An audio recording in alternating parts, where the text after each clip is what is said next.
Revenu de Kasenga la veille, comme vous l'avez certainement constaté dans notre précédent récit, le directeur général de l'Office de gestion du fret multimodal OGFREM, Patient Saïba Tamboué, n'est pas l'homme à abandonner en si bon chemin l'itinérance dans son étape du Grand Katanga. Après les postes frontaliers de Kipushi et de Kasenga dans le Haut-Katanga, d'Ilolo dans le Lualaba, des réunions d'endoctrinement avec la FEC, les services aux frontières et les déclarants en douane sur les documents de traçabilité du fret, en plus des visites rendues à quelques chargeurs, le cap est mis sur l'extrême sud du Haut-Katanga. En plein midi du dimanche 15 décembre, le convoi de l'itinérance quitte Lubumbashi son point d'ancrage pour Kasumbalesa. C'est sur la nationale numéro 1, très fréquentée par les poids lourds sur ce tronçon. À une cinquantaine de kilomètres de Lubumbashi sur le chemin, il y a une autre découverte à faire.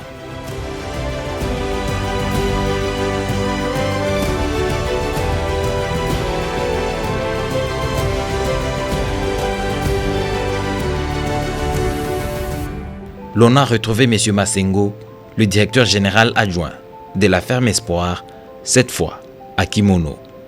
Une autre ferme Espoir qui conforte le directeur général de l'OGFM dans l'idée d'organiser des forats réguliers pour un échange d'informations entre chargeurs. Une orangerie étalée sur plusieurs hectares offre une production sur laquelle une planification industrielle peut être possible. Le vœu d'Hyper Psaro que vous avez suivi dans la première partie de cette étape de l'itinérance. Quelques supermarchés de Lubumbashi comme Jambo s'approvisionnent déjà depuis Kimono. Des manguiers aussi sont sur le site, mais couvrent tout simplement 7 hectares, pas mal pour un début. D'autres plantations sont en gestation sur le site, qui disposent de suffisamment de superficie. L'agronome de la ferme est permanent. Les détails techniques font partie de son lot quotidien. À côté de ces agrumes verdoyants, s'agite un lac artificiel bien infesté de poissons de différents types. Les animaux de la prairie viennent s'y désaltérer autant que les canards qui y trouvent un lieu de désinvolture. La ferme Espoir de Kimono, c'est aussi cette porcherie qui compte près de 500 têtes de porcins, bien compartimentées et hébergeant les porcs de plusieurs espèces. Le vétérinaire qui veille au grain donne les détails à quiconque en a besoin. Le directeur général de l'OGFREM, Patient Saïba Tamboué, n'a pas fini de contempler le fruit d'une ingénieuse idée fermière qui l'est déjà plongé dans la splendeur de Kimono.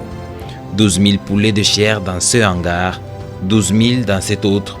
Les âges sont le critère de regroupement. Les conditions hygiéniques sont très respectées, les milieux sont désinfectés pour parer à toute éventuelle épidémie qui décimerait le poulet si rien n'est fait. Cette autre découverte terminée, la délégation mixte DGDA OCC OGFREM que conduit Patient Saïba Tamboué prend congé du site et reprend la nationale numéro 1 pour Kasumbalesa. Heureusement dimanche, moins de traces sur la chaussée, l'arrivée dans la ville est calme, même si les traces de la congestion sont perceptibles. Le site où sera érigé le port sec de Kasumbalesa est en totale métamorphose. La pose de la première pierre date d'il y a une année. Les mouvements des bulldozers ont imprimé des marques au sol. 62 hectares de superficie, ce sera la plus grande plateforme logistique de la région. La clôture sur l'ensemble du périmètre est terminée. Le directeur général de l'OGFREM fait le tour du propriétaire pour s'apercevoir de l'œuvre accomplie dans un contexte peu enviable, comme c'est généralement le cas dans la réalisation des projets de cette envergure dans notre pays. Avec les moyens du bord, 20 hectares sont totalement aménagés, le sol bien compacté. Il ne reste que les travaux de bétonnage prévus en début de cette année 2020. L'ingénieur à pied d'œuvre explique en quoi ont consisté les travaux. À ce niveau déjà, nous avons déjà clôturé toute la concession de 62 hectares et nous avons déjà aménagé une plateforme de 20 hectares bien rechargée sur la plateforme sur laquelle nous attendons juste la couche de base et le bétonnage pour qu'elle soit déjà opérationnelle. Ce sont les dispositions techniques de prévention vu que nous sommes dans la saison de pluie. Nous ne voulons pas qu'il y ait arrachement de matériaux sur cette plateforme qui a déjà reçu sa couche de fondation. Et vous avez constaté avec nous que les résultats du laboratoire auquel nous nous sommes fiés, qui est l'Office de route, nous a donné un coup de chapeau pour ce que vous admirez déjà.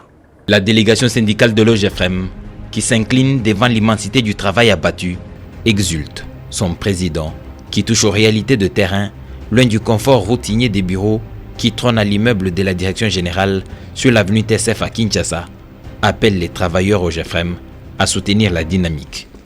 Le niveau du travail, nous étions ici le 1er juin de l'année passée, c'est-à-dire en 2018. À la date d'aujourd'hui, je ne pouvais pas m'imaginer qu'on pouvait trouver déjà un tel résultat. Malgré tout ce qu'il y a eu comme difficulté, je sens que quand nous parlons de la gestion participative et orthodoxe axée sur les résultats, ce n'est pas un simple slogan, c'est une réalité à l'OGEFREM. Les membres de cette délégation mixte ne sont pas en reste. Le professeur Guy Matona, sous-directeur de l'audit à la Direction générale des douanes et accises, DGDA, reconnaît la justesse de l'œuvre. Je suis étonné de voir ce que je vois. Parce que moi, je pensais que c'était des maisons, tout ça, mais je vois une plateforme déjà totalement aménagée. Et je jette vraiment des fleurs à l'OGEFREM et j'aurais vraiment voulu qu'ils aillent jusqu'à la fin. Parce que je crois que c'est un investissement sérieux qui pourra nourrir des générations et des générations. Le directeur, chef de département contrôle à l'Office congolais de contrôle, OCC, lui aussi membre de la délégation, voit avec beaucoup de bonheur en Patience Aïba Tamboué un véritable chef d'entreprise. Ici, je peux vous dire que j'ai le souffle coupé. Je suis impressionné par le travail abattu par le directeur général, parce que dans notre pays, c'est une première. J'ai été à Matadi où j'étais d'ex pendant 4 ans. Je n'ai pas vu ça. Et ce qui vient d'être fait par le directeur général doit être salué et encouragé, parce que il faut avoir des gens dans notre pays qui ont de la vision et qui voient où ils veulent aller. L'agressivité des eaux des pluies menace la structure, comme dans ce coin sud-ouest de la clôture. Un autre problème que connaît le port sec, c'est celui de cette route qui devra, selon certaines approches, traverser le port alors que l'OGEFREM a déjà prévu une emprise de contournement. S'étant rassuré de l'état d'avancement des travaux du port sec, Patience Aïba Tamboué s'informe auprès de l'ingénieur de 5 sur 5 sur les engins immobilisés sur les sites et puis lève l'ancre. Le jour suivant, le directeur général de l'Office de gestion du fret multimodal a rendez-vous avec le maire de Kasumbalesa aux premières heures de la matinée. Quand ils se rencontrent, ils évoquent toutes les questions relatives à l'itinérance, surtout aux efforts qu'il faut conjuguer ensemble afin de lutter contre le phénomène Bilanga. Cette fraude qui se pérennise et curieusement commence à se normaliser au vu et au su de tous. À propos du port sec de Kasumbalesa, la question de la route à construire et qui le traverserait a été analysée. Patience Aïba Tamboué croit qu'il n'existe même pas de problème parce que l'OGEFREM, la mairie ou la province font partie d'un seul corps, le pouvoir public. Le 1er juin 2018, c'est toute la République qui avait fait le déplacement de Kasumbalesa. C'est vous dire que c'est un projet de la République, c'est un projet du gouvernement, parce que la première pierre avait été posée par le président de la République. La route, le boulevard Congo, c'est un projet de la République aussi. Donc nous sommes en face des 2 projets de la République. Avec le maire de la ville, nous avons décidé de mettre en place une commission d'experts pour analyser cette question et voir quel va être le sort de ce boulevard lorsqu'il va arriver à la hauteur de la clôture du port sec de Kasumbalesa. Dans tous les cas, le boulevard va être construit et le port sec de Kasumbalesa aussi. Donc il y aura un mariage qui ne fera du mal à personne. L'OGEFREM, dans les attributions lui reconnues par la République, est parmi des géants qui doivent répondre à des questions du genre, c'est-à-dire faciliter les commerces, arrêter la congestion. Et il était donc utile que tôt ce matin, Monsieur le DG, que je remercie, m'a fait l'honneur de me visiter et m'a permis de m'épuiser. Parce que je devrais lui poser les problèmes que connaît cette ville et rappeler qu'un grand projet est lancé chez nous. C'est le projet de construction du port sec qui n'est plus à Kasumbalesa un projet OGEFREM, mais un projet de la population de Kasumbalesa qui veut encore servir les Congolaises et des Congolais. Ainsi, avec lui, nous avons passé en revue toutes ces questions. Je peux vous dire que dans un climat de convivialité, de patriotisme et de fraternité, il a balayé toutes nos préoccupations et nous nous sommes engagés, moi et mon administration, de tout mettre en œuvre pour que la République, qui veut faire de l'économie de la République en passant par le commerce, quelque chose de très grand, n'en soit pas déçu. Le poste frontalier de Kasumbalesa est le point névralgique des importations et des exportations dans le sud-est de la République démocratique du Congo.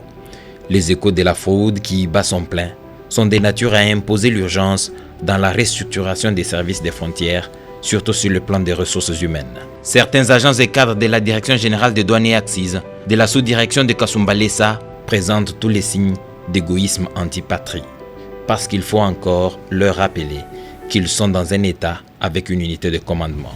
Même un génie est incapable d'expliquer intelligiblement qu'un quidam suspende l'exécution d'un arrêté interministériel rendant exigible, avant tout processus de dédouanement, la fiche électronique de renseignement à l'importation ferry. Le directeur général de l'OGFREM, en itinérance dans cette partie du pays, l'apprend à ses dépens, dit avec une telle ostentation, par un cadre de la DGDA. Les motifs évoqués pour justifier la suspension de cet arrêté interministériel sont purement fallacieux. La ferry a unanimement prouvé qu'elle fournit à la douane des informations anticipées sur la valeur réelle du fret et fait éviter à la Direction générale des douanes et accises une taxation approximative qui lui fait perdre quelques recettes alors qu'on en a plus que besoin. De manière éhontée, ces gaillards développent une thèse rocambolesque en totale contradiction avec les réalités de terrain. Sans rire, ils affirment que la suspension de la ferry vise à maximiser les recettes pour ne s'appuyer que sur la bonne foi des opérateurs économiques. On dirait qu'ils étaient devenus des prédicateurs de l'évangile et que ces hommes d'affaires étaient leurs ouailles dont ils sont sûrs de la franchise. On n'a pas besoin d'être expert pour s'apercevoir que le système déclaratif, sans possibilité de contre-vérifier la véracité des déclarations, comme l'offre à la ferry, laisse libre cours aux acteurs et leur présente beaucoup de largesse. Un véritable terrain conquis par ces fossoyeurs de la République qui sont gênés par la transparence de la ferry. À l'heure où il est assigné à la Direction générale des douanes et accises une augmentation de 70% de recettes, un tel comportement est assimilable aux ADEF NALU. L'appel de la République de lutter contre la corruption que relaye le directeur général de l'OGFREM se heurte encore aux adeptes du statu quo. Quand les échanges se poursuivent, Patience Aïbatamboué, qui est à la tête d'une délégation mixte DGDA OCC OGFREM, s'aperçoit que la décision de suspendre la ferry est locale. Elle ne vient pas de la hiérarchie de l'administration douanière. L'Association congolaise des commissionnaires agréés en douane ACAD, qui participe à la réunion, accable davantage sans le vouloir, c'est roitelé. Contrairement à partout ailleurs dans la République, ici à Kasumbalesa, on exige la ferry lorsque tout le processus de dédouanement est terminé. Exactement le contraire de ce pourquoi la décision interministérielle a été prise. Dans ce cas, la ferry ne joue plus son rôle de traçabilité de marchandises, encore moins celui de fournir les informations réelles et anticipées sur les frais à taxer, et les reléguer à une simple formalité d'usage douanier. Si c'est avec eux qu'il faudra lutter contre la fraude, la contrebande et le phénomène tristement célèbre de Bilanga, c'est vraiment construire des châteaux en Espagne. Ils sont tous mouillés jusqu'au cou. Tout compte fait, le comité de facilitation qui sera mis en place va se charger de suivre tous les dossiers afin d'y donner une suite favorable ou les remonter jusqu'à Kinshasa pour des solutions définitives. Le directeur général de l'OGFREM, qui a conduit la réunion, est toujours optimiste. Il croit en l'homme et pense qu'il faudra se battre pour la République autant que faire se pourra. Il n'y a pas de problème à la dimension divine, hein? Tous les problèmes sont à la portée des humains. Et effectivement, je pense qu'à Kasumbalesa, il y a encore quelques problèmes. Vous savez que Kasumbalesa n'a pas forcément une bonne réputation dans le cadre de la facilitation du commerce, mais aussi que Kasumbalesa a toujours eu cette réputation où la fraude à grande échelle s'opère. Nous voulons que cette image soit bannie. Nous voulons travailler tous en synergie, OCC, DGDA, OGFREM, pour qu'en fait, Kasumbalesa soit un lieu où la facilitation est au rendez-vous et où la fraude est bannie pour que l'État puisse se retrouver, que les caisses de l'État puissent être renflouées et que l'argent n'aille pas dans les poches des individus. Les commissionnaires en douane de Kasumbalesa sont conscients du rôle qu'ils ont à jouer pour la maximisation des recettes au profit du trésor. Ils ont seulement été mal informés à volonté par ceux-là même qui avaient la charge de leur indiquer la bonne voie à suivre.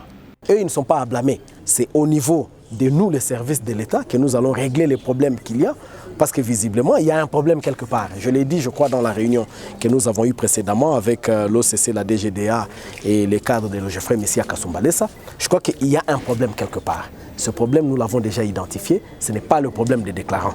En tout cas, je les exonère. Ils n'ont pas de problème. Nous devons régler le problème qu'il y a. De ce point de vue-là, j'ai expliqué aux déclarants qui étaient dans la salle la procédure telle qu'elle doit se faire, parce qu'il y avait une entorse. Ça veut dire que si d'aventure une marchandise est venue sans ferry ou sans AD, ce qui est déjà une irrégularité, on leur permet de régulariser. De régulariser avant toute autre procédure. Avant même d'entamer la procédure de dédouanement, ils doivent d'abord régulariser. Toutes ces informations que contiennent la ferry et l'AD doivent être au profit de la douane, de l'OCC et de tous les autres services qui prestent à la frontière. Voilà la procédure. La ferry, c'est une fiche électronique de renseignement à l'importation. C'est un document, parmi les documents qui constituent l'alias documentaire pour le dédouanement, qui est très très important dans la détermination de la valeur en douane. Alors, partant de cela, et surtout après que nous ayons tous les éléments nous permettant de confirmer le pourquoi de la ferry, nous ne pouvons pas nous y opposer. Nous sommes convaincus et aussi prêts à la souscrire. Le chemin est long. Quand tout ce qu'il est censé faire dans une localité est fait, Patience Aïba Tamboué reprend son bâton de pèlerin pour de nouveaux horizons avec leurs problèmes. Cette fois, la route nous mène jusqu'à Sakania, en passant par Mokambo. Son état nécessite de l'endurance et beaucoup de ténacité dans l'action. La route est pleine de barrières pour tracasser ceux qui s'efforcent d'être en règle avec la loi. L'objectif est de les décourager afin que la prochaine fois, s'ils ont des marchandises à dédouaner, qu'ils recourent au service de contrebandiers. Ces barrières illégales ont de longues oreilles. Dès qu'elles apprennent qu'une autorité est en route en leur direction, elles décampent. L'arrivée du directeur général de l'OGEFREM en itinérance était un secret de polichinelle. Le ménage a été fait sur tout le parcours. Quelques vestiges sont quand même remarquables. Malgré le mauvais état de la route, il y a à se demander pourquoi ces poids lourds choisissent ce calvaire. Après plus de 3 heures éprouvantes de route, le convoi est enfin à Mokambo. Le chef du secteur de Mokambo, qui reçoit la délégation, échange avec le manager de l'OGEFREM sur les raisons de sa présence dans ce coin perdu de la RDC, donnant l'impression de suivre attentivement son hôte. Lorsque le chef de secteur prend la parole, son discours est déroutant. Il plaide pour que la lutte contre la fraude soit souple. Bizarre, seul lui-même comprend bien ce qu'il entend par la souplesse dans la lutte. Reposer sa foi sur les hommes de cette carrure pour contrer la fraude, c'est peine perdue. L'inspecteur-chef local de la DGDA, le chef d'antenne de l'OCC et leurs dépendants sont mobilisés. Ils accueillent le directeur général de l'OGEFREM et le conduisent, lui et sa délégation, à la frontière avec la Zambie. Sous les regards inquisiteurs des Zambiens à quelques mètres, le DG pose des questions aux différents services pour comprendre comment ça fonctionne. Le responsable de la migration est proche. Il explique tout le mouvement des populations, un facteur important dans la facilitation du commerce. L'inspecteur-chef local de la DGDA, Mokambo, est un homme valeureux. Il détaille sa démarche quand un dédouanement commence. La fiche électronique de renseignement à l'importation ferry est une première exigence, contrairement à Kasumbalesa. Les difficultés qu'il rencontre sur le terrain sont énormes. Beaucoup de pesanteurs, beaucoup de pression aussi. À chaque poste frontalier, c'est réalité. Patience Aïba Tamboué est ensuite conduit au parking du bureau de la DGDA. La triste renommée de Mokambo prend tout son sens ici. Ce camion-ben, ces gros bus, sont immobilisés à ce parking depuis des mois. On n'en connaît ni expéditeur, ni destinataire. Les services de la douane ont saisi ces engins en pleine brousse, en train de traverser la frontière dans un village des environs. C'est une preuve en plus de la foi qui règne par là. Si les fournisseurs avaient souscrit à la ferry, on aurait remonté la filière. C'est par ici que passe la quasi-totalité des véhicules qui se vendent en pleine ville de Lubumbashi, exposés sur les différentes avenues au départ du bâtiment de l'Assemblée provinciale du Haut-Katanga. Mais dans quel pays du monde moderne les fraudeurs ont une telle hardiesse? Pourquoi la brigade douanière ne peut-elle pas, même a posteriori, interroger les auteurs de ces pratiques parce qu'ils sont connus? Certains véhicules ont déjà des plaques matricules RDC, pas surprenant pour les caïds du système. On va à la DGDI, on achète les plaques, on traverse avec en Zambie, on les pose aux véhicules à importer. Le tour est joué. Les véhicules traversent ensuite la frontière le plus officiellement du monde sans payer la douane. L'autre constat fait sur le parking est la surcharge de véhicules. Il n'y a pas de pont bascule pour la limitation de la charge requise. La route est soumise à un traitement inapproprié et ne peut pas résister longtemps. En conseil du gouvernement en matière de transport, le directeur général de l'OGEFREM pense entrer en contact avec les services chargés de la protection des infrastructures routières pour en discuter. Sinon, la réhabilitation de routes ne sera qu'un sempiternel recommencement. Nous sommes très contents d'avoir une visite comme celle-ci avec le directeur général de l'OGEFREM. Les difficultés que nous rencontrons ici dans le système du travail, nous aimerions au moins qu'on nous renforce un peu les agents de l'OGEFREM pour nous permettre la bonne marche du travail ici sur place, pour qu'il n'y ait pas de retard, parce que nous déclarons, nous aimerions travailler vite. Alors vu que nous avons juste un monsieur qui travaille pour l'OGEFREM à l'OCC, alors c'est compliqué un peu pour nous permettre de bien pouvoir travailler. Nous aimerions que nous ajoutent encore d'autres agents de l'OGEFREM pour nous permettre de bien pouvoir travailler.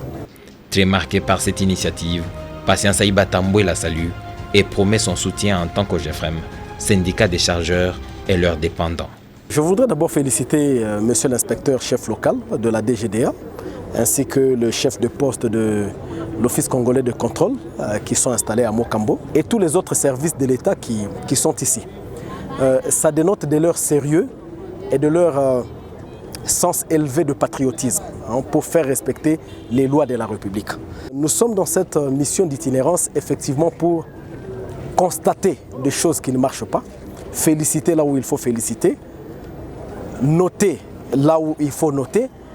Nous devons installer des ponts bascules parce que ce n'est pas normal. L'État dépense beaucoup d'argent, des millions pour que nous puissions avoir des routes. Par l'irresponsabilité de certains transporteurs ou opérateurs économiques, on ne peut pas comme ça abîmer nos routes tout simplement parce qu'on veut maximiser son bénéfice. Ce n'est pas normal. La surcharge à l'essieu dans d'autres pays de transit d'ailleurs, quand vous passez par la Tanzanie ou la Zambie, c'est sanctionné très sévèrement. Et donc il n'y a pas de raison que dans notre pays nous puissions tolérer la surcharge à l'essieu. Le bureau de l'antenne de l'Office congolais de contrôle OCC, c'était juste en face. Il ne reste plus au directeur général de l'OGEFREM que de traverser la route principale de Mokambo pour être reçu par le chef d'antenne OCC de ces secteurs. Quelques conseils et encouragements pour le travail qui est abattu en faveur de la République. Ensuite, le DG de l'OGEFREM, Patience Aïba Tamboué, prend congé de ses hôtes. Dans l'entretemps, personne n'a vu le temps passer. La nuit est tombée, mais ce n'est pas un obstacle quand les ambitions sont grandes avec des objectifs républicains. Toujours au volant de sa Jeep, il s'engage sur les 40 km qui restent pour atteindre Sakania. Un supplice que Patience Aïba Tamboué s'est imposé afin de jouer sa partition dans la facilitation du commerce et la maximisation des recettes au profit du trésor public. À première vue, vous ne pourriez voir que le bénéfice de l'établissement public OGEFREM. Or, à bien y regarder, toute la République est gagnante à plusieurs égards. Arrivé en pleine nuit à Sakania, tôt le matin, le DG de l'OGEFREM et la délégation mixte qu'il conduit sont aux portes de l'administrateur du territoire de Sakania. Ce dernier les reçoit et s'informe sur cette mission d'itinérance qui a des objectifs nobles, et pour le territoire et pour la République. En 2 temps 3 mouvements, tous les contours des objectifs poursuivis sont faits par Patience Aïba Tamboué lui-même. Avec la mission auquel il vient d'expliquer, nous attendons un changement vis-à-vis de nos frontières avec nos pays voisins qui sont aux alentours, parce qu'il y a des commerces qui s'effectuent toujours des autres pays à notre pays. Prochaine destination, Lukangaba, à la frontière avec la Zambie. À ce poste frontalier, pas grand-chose à signaler. Tout semble calme, c'est le point de chute de la nationale numéro 1. Le bureau des services aux frontières ne donne aucune apparence du sérieux que nécessite le contrôle de nos points de sortie et d'entrée. La Direction générale de migration est la première qui reçoit Patience Aïba Tamboué. Un échange est entamé sur les mouvements des personnes et de leurs biens. Ensuite, le directeur général de l'OGFREM se rend chez son partenaire, la Direction générale des douanes et accises, DGDA. L'inspecteur chef local est heureux de recevoir cet hôte. Il lui fait l'économie des problèmes qu'ils connaissent. Il lui présente aussi le matériel informatique qu'ils utilisent. Dans les informations que l'inspecteur chef local donne, l'on apprend qu'il y a un poste frontalier dédié à quelques 5-10 minutes de là, à Kishiba. La délégation reprend la route pour aller voir à quoi ça ressemble. C'est quand on arrive à la barrière de Frontier Mine que l'on comprend bien le sens du poste frontalier dédié. Pour y accéder, il faut faire les pieds des grues, attendant on ne sait quelle autorisation. L'administrateur du territoire de Sakania n'y a jamais mis les pieds. Il profite de la présence du DG de l'OGFREM pour faire sa première découverte du lieu, un véritable État dans un État. Sur les sites, il existe des bureaux de service. Dieu seul sait si dans ce contexte, les agents et cadres de l'ordre opérationnel aux frontières qui travaillent ici sont psychologiquement à mesure de produire le travail attendu d'eux. Difficile de l'imaginer parce que déjà pour l'accès à ce site, il faut avoir un badge de Frontier Mine en plus de la carte de la DGDA, de l'OCC ou de la DGM. Patience Aïba Tamboué visite les locaux construits par cette entreprise pour les services de l'État. Il s'assure que les fiches de renseignement à l'importation ferry, à l'exportation ferreux et l'attestation de destination AD sont de strictes observances. Ça semble être le cas parce qu'on lui présente quelques spécimens. Sur la zone neutre, le chef de la DGM explique au directeur général qu'à son installation sur ce site, Frontier Mine exploité du côté RDC et entreposé le concentré du cuivre côté zambien, dans les hangars à une centaine de mètres de là. La labellisation se faisait là-bas, à l'abri de tout regard congolais. Pas surprenant que ce cuivre soit zambien sur les marchés internationaux. Des efforts ont été fournis pour qu'un hangar de stockage soit construit côté République démocratique du Congo et c'est fait depuis quelques années maintenant. Lukangaba, c'est le point zéro de la nationale numéro 1 qui part de Sakania ici jusqu'à Banana. L'attention de la République doit être focalisée notamment sur ce poste frontalier qui est important. Au retour à Kinshasa, on contactera les autorités compétentes. On leur donnera notre point de vue par rapport à ce poste frontalier qui me paraît particulier, effectivement, parce que ce poste frontalier est dédié à un opérateur privé, effectivement, pour lui faciliter ces transactions. Bien, on voit la présence des services de l'État. Si tout se passe bien, tant mieux. Si l'État trouve son compte, si l'État protège ses intérêts, tant mieux. Il ne pouvait pas quitter Sakania sans échanger avec ses partenaires traditionnels, les commissionnaires en douane, mais aussi les services des frontières. Le directeur général de l'OGFREM met chacun devant ses responsabilités citoyennes. La RDC ne peut compter que sur chacun de vous, leur dit-il, pour mobiliser les fonds nécessaires à l'amélioration des conditions de vie des populations. Toutes les questions qui préoccupent ces commissionnaires en douane trouvent des réponses appropriées. Magistralement, comme il a fait partout où il est passé, Patience Aïba Tamboué étale les avantages de la réforme dans le mouvement du fret à l'import comme à l'export et l'implication sur la mobilisation des recettes au profit du trésor public par les informations anticipées sur les marchandises à la DGDA. J'ai été en face des transitaires et déclarants en douane, en tout cas très responsables, qui ont vite compris l'arrêté interministériel et qui ont vite compris la pertinence des documents de traçabilité du fret congolais à l'import comme à l'export. C'est pour moi l'occasion de les féliciter pour ça. Je suis vraiment content par rapport au message qu'il nous a apporté. C'est aussi bien pour nos opérateurs économiques ainsi que pour l'économie du pays. C'est sur ces entrefaites que le directeur général de l'OGFREM, Patience Aïba Tamboué et la délégation qu'il conduit, ont repris le chemin retour Sakania-Lubumbashi, pas pour un break, mais pour de nouveaux horizons. Une route en terre battue, parsemée de quelques villages, un paradis pour des passeurs clandestins des véhicules d'importation.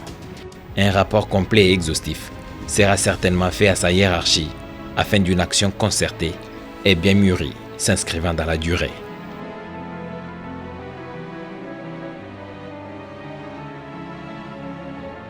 De nouveau sur Kasumbalesa, cette fois un jour ouvrable, l'on appréhende l'urgence d'une plateforme logistique à la dimension du port sec de Kasumbalesa.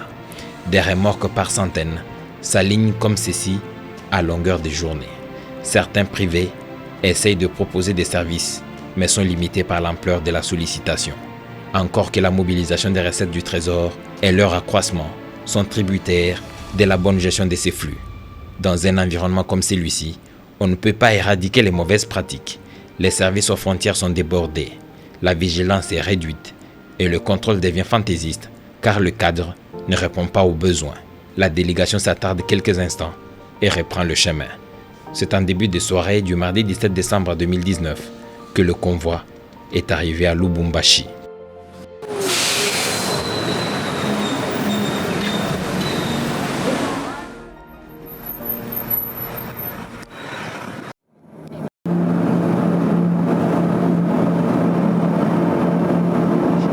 La prochaine destination, c'est Pweto, sur le lac Mweru, dans le nord-est de la province du Haut-Katanga.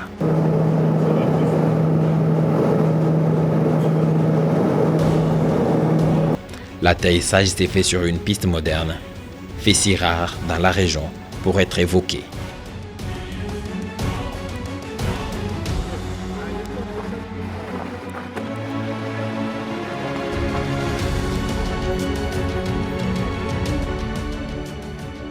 La seule crainte est plutôt la rareté des atterrissages des avions qui pourrait accélérer la détérioration de cette infrastructure. La cité est à quelques kilomètres. Tous les membres de la délégation s'engouffrent dans les jeeps disponibles. Après quelques minutes, l'on traverse la cité de Pweto.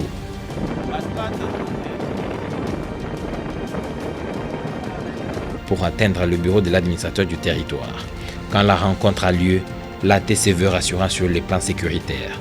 Le triangle de la mort est un lointain souvenir et il ajoute, aussi loin que puisse remonter sa mémoire, il ne se souvient pas de quand date la dernière visite d'un responsable national sur cette terre. Patient Saïba Tamboué lui dit pourquoi il est à Pweto, la facilitation du commerce et la maximisation des recettes au profit du trésor public.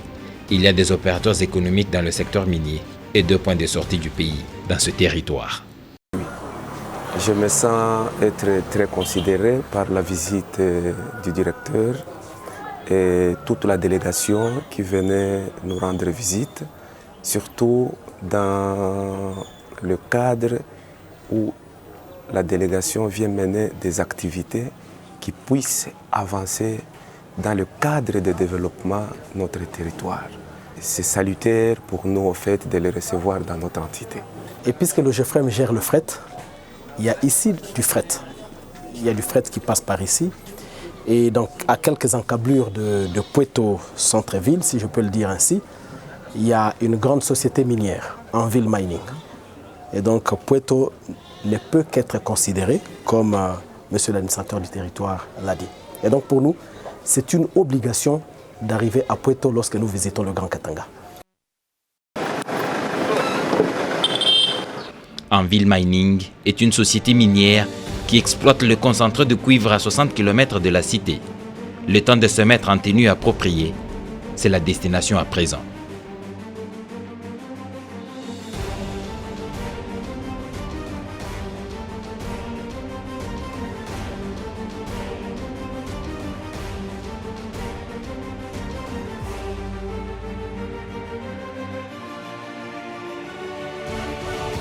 La route est en terre battue et la poussière est à son comble. L'itinérant voyageur n'est pas encore au bout de ses peines. 1h20 après, les installations d'Anvil Mining l'accueillent. La direction de l'entreprise s'est mobilisée. Le directeur général de l'OGEFREM a des choses à leur dire dans le cadre de sa mission. Sans perdre de temps, Patient Saïba Tamboué développe son discours sur les documents de traçabilité que sont la fiche électronique de renseignement à l'importation ferry, la fiche de renseignement à l'exportation ferreuse et l'attestation de destination AD. Les discussions sont cordiales, tout semble en règle. Le management d'Anvil Mining est laconique parce que très satisfait de tout. De toute façon, il ne pouvait pas en être autrement. Anvil Mining exploite seul, quantifie seul, évalue seul et puis envoie les informations à Lubumbashi auprès des services compétents. La contre-vérification est un charabia incompréhensible ici. L'État congolais et Anvil Mining se font aveuglément confiance étonnant quand même. Sur le chemin de retour, l'on peut faire des constats attristants. Sur cette voie, où passent des tonnes de concentrés de cuivre qui font l'opulence des autres, Anvil Mining devrait envisager des actions qui améliorent un tant soit peu les conditions des populations riveraines. Leurs conditions sont déplorables, mais leur joie de vivre impressionnante. Patient Saïba Tamboué est aussi humaniste. Il s'arrête un moment pour partager avec eux un petit temps. Il réalise encore davantage combien la maximisation des recettes est inéluctable pour des solutions à ce genre de difficultés. Du reste, pas un cas isolé dans le pays. Instant d'humanisme terminé, le cap est mis sur le port de Puerto, sur les lacs Moero. C'est aussi une frontière dédiée, disons mieux, une frontière privée. Si à Sakania, le cas de Frontier Mine, qui héberge les services aux frontières dans ses installations, est inquiétant, celui-ci l'est tout autant. Il n'y a aucun service de frontière visible, ni DGDA, ni OCC, encore moins la DGM, mais des tracts pleinement chargés, prêts pour exportation. Une question taraude l'esprit du directeur général de l'OGFREM. Depuis combien de temps ça dure? Ces camions remorques sont immatriculés en Zambie, certains autres en Tanzanie. Les chauffeurs sont eux aussi étrangers. Ils se comptent par dizaines. À quelques 5 km d'ici, il y a une frontière terrestre, celle de Lunkinda. Le directeur général de l'OGFREM y arrive aux alentours des 17h. Tous les services ont vidé les lieux. Ils n'ont pas fui. C'est leur horaire. On les mobilise vite. Ils reviennent un après l'autre. Chacun raconte ce qu'il sait sur le trafic à cette frontière.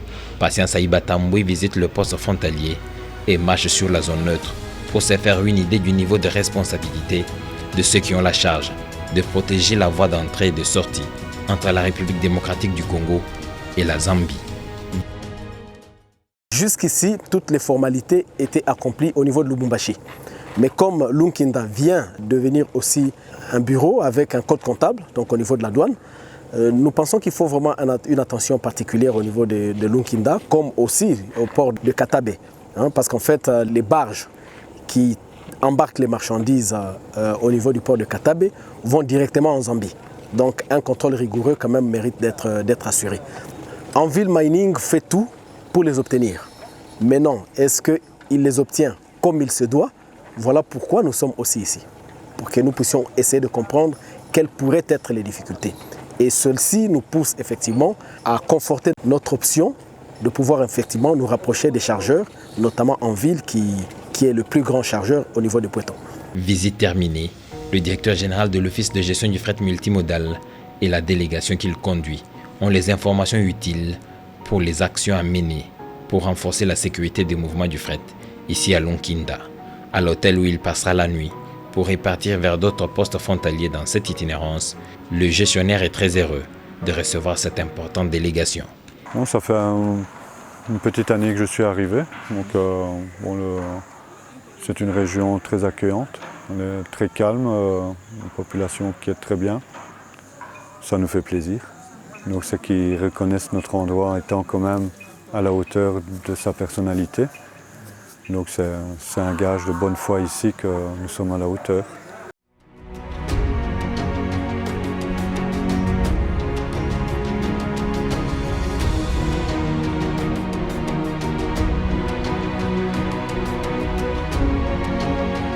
Un temps de repos mérité, car le jour d'après, une autre course contre la montre va s'engager.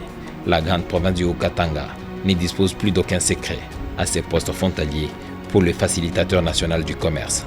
Cette deuxième partie de l'itinérance, étape du Grand Katanga, s'arrête par ici, avant de se réveiller sur un nouveau jour avec le Tanganyika dans la troisième partie.